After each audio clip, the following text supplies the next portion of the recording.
8. I'm Duncan Garner. Welcome to the AM show on 3 Magic Talking Online, Wednesday, the 15th of May. Lovely to have you along this morning. We appreciate it. Ticketek Managing Director Trina Tamati and Perpetual Guardian founder Andrew Barnes are on the panel with us today. Good morning to you both. Good morning. Have you convinced Trina, who runs Ticketek, about your 4-day... She said she's going to do it straight away.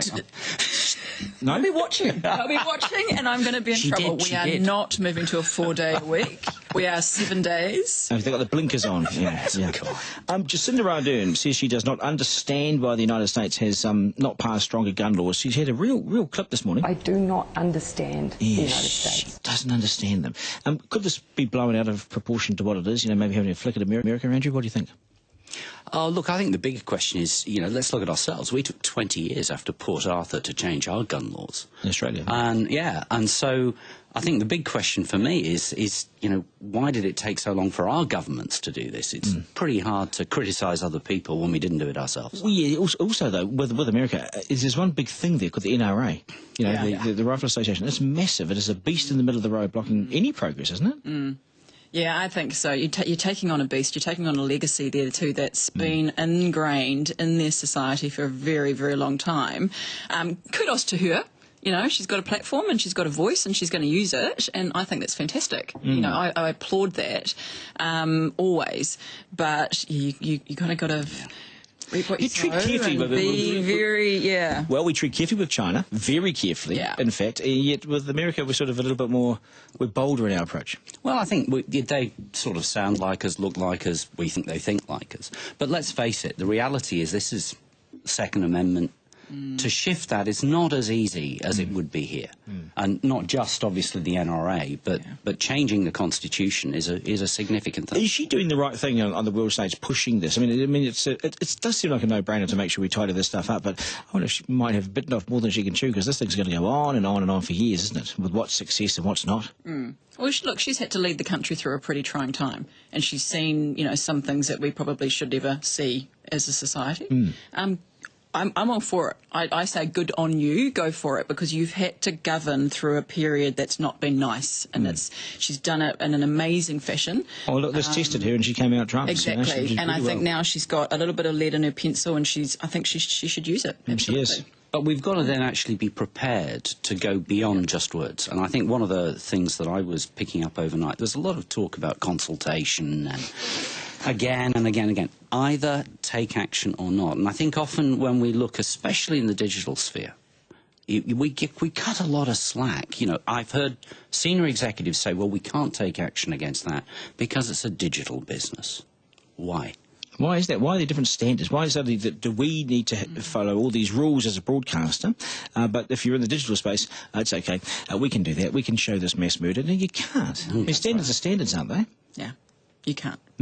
Okay, free fees. This is the Labour Party. Some people called it a bribe at the last election, of course. This is free fees for Year 1 students. The Year 1 students stayed in the scratcher. They didn't get out of bed, 1 to vote and 2 to take, did they? So what now? Ditch Year 2 and 3, you've got to. And this is Grant Robertson's baby. Yeah. Well, maybe he might give it to the money to the teachers. No. That will get more people going to university, I think. Well, he's not giving it to the teachers. Well, of course he isn't. He's giving it to the polytechs to merge and that sort of thing.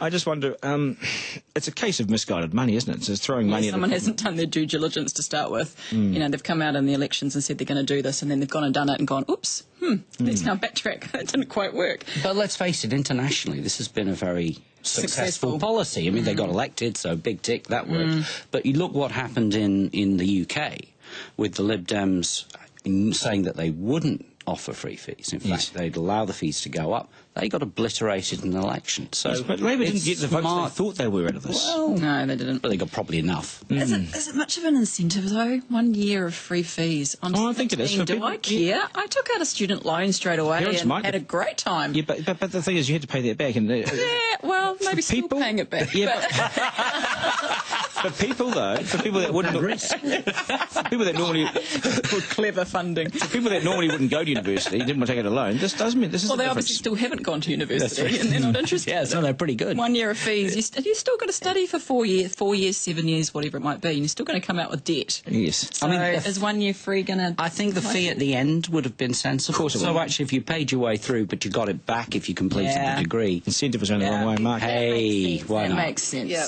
Mr. I'd like to Warwick. question who... I know, I'm a visionary. I'd like to question who's consulting the government on the formation of their education policy, because I don't think it should Yeah. be the education sector.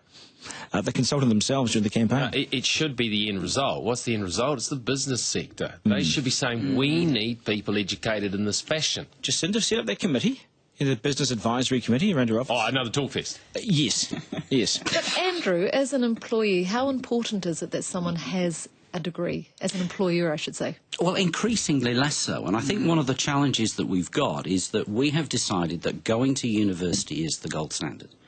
But actually, if you look around the world, it's not just a New Zealand problem. Increasingly, what we're looking for is people with different sorts of technical skills. University isn't that solution, but we broadly have obliterated any other option. And that's, I think, where the real problem is. There should be more opportunities to work, to learn at work, more opportunities to learn part-time, and different sets of skills. Would you look favourably at a university graduate ahead of someone who hadn't been to university, or do you look at it differently now? I think I look at it differently now. Wow. I mean, I don't want somebody who's been trained. I want somebody who's been educated. That's the difference. And you'll train them Yeah, your way, 4 days only. that's right.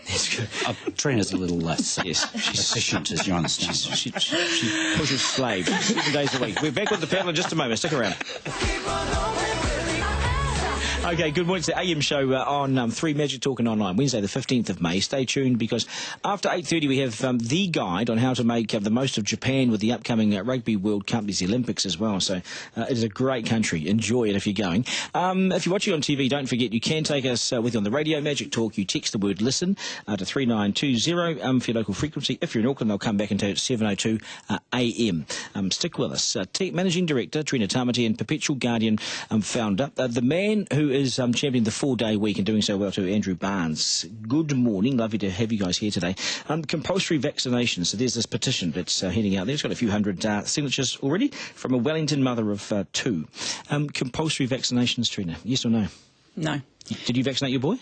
Yes. Girl. Girl, sorry. Girl. Yeah. No, look, I fully support vaccinations. I think that's absolutely critically important that we do them.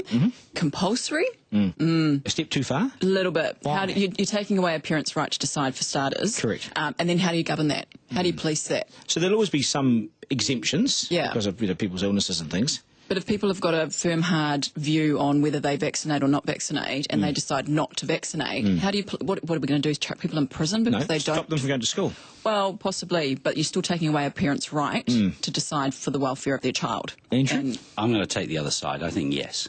I think the reality is what we haven't seen in recent years is the sort of epidemics that we saw 100 years ago. And that's made us very complacent. That's made us think that actually this doesn't really matter. But, you know, a measles epidemic can be absolutely deadly. Did you see how quick that took hold in New Yeah. Zealand? Well, and you may have seen the cruise liner off, I think it was St Lucia, where they literally had to stop the whole boat, Yes. park it offshore for a while because of quarantine issues. So I think I appreciate the right, but I think you have no choice. You've got to do this. You're the principal of a school, and you know there are 3 children out of 400 that aren't vaccinated. There's no special needs factor involved here. There's nothing there. It is just their parents have decided, no, anti the state, no way, we're going our own way.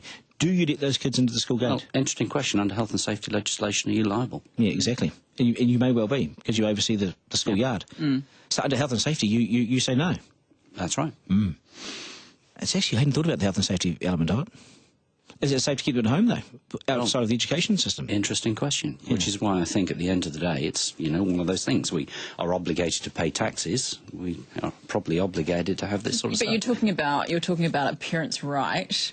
I don't think. What about the workplace? We'll take this offline and fine. I'm always up for that. Absolutely. Take it into a 5th day. Hey, but what about the workplace? Do you stop people going to your workplace? Well, it's an interesting question again. I just, parents' rights, I hear you. I mean, I'm a parent, but I still think it should have limitations. You know, you can't allow someone to hide behind parents' rights if it's going to endanger the community. Yeah. But, yes, I agree. And look, don't get me wrong. My child, is vaccinated. Always went through all the steps that we needed to do, and I fully support that. That's my choice. But to make it compulsory, think about the cost to the nation, not just financially, but how do you govern that? Well, the cost of not doing it, though, also. But what is the cost of not doing it at the moment? In all honesty, Could be death. Could be, not has been. Now you're taking away the choice of a parent. No, I think you'll find it has been. I think you'll find there have been deaths as a result of this. I could come back to you on this one. Okay. KFC, what you can get away with. This is the man in South Africa for a year posed as the big boss of KFC from head office, and he went around all the different KFC into the kitchen with the clipboard. Yep, I'll have one of those. Thanks. The hot wings, the family pack, and the bread rolls and the potatoes. It worries me that you know all those things. You can Honestly, rattle them off. Amanda goes on about it all the time. And, coleslaw.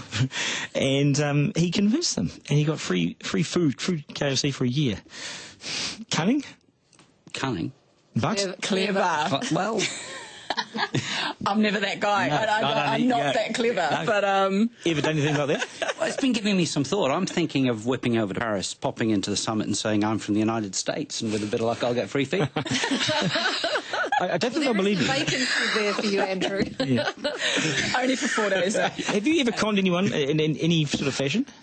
I was about 9 years old, yes, and we dressed up as coin collectors, my girlfriend and I, and she had a disabled brother who was well known in the neighbourhood, and so we went around collecting for the Disability Foundation with our buckets with stickers on the outside, and I think we made it 2 streets, and someone must have called her father, and he came and picked us up. What made was in us the pick bucket? back How all much? the money. How much? Oh, I think a loose coin, probably a few dollars. There really wasn't a lot in there, but that was the end of it for me. You know, you'd get hammered on social media for that now.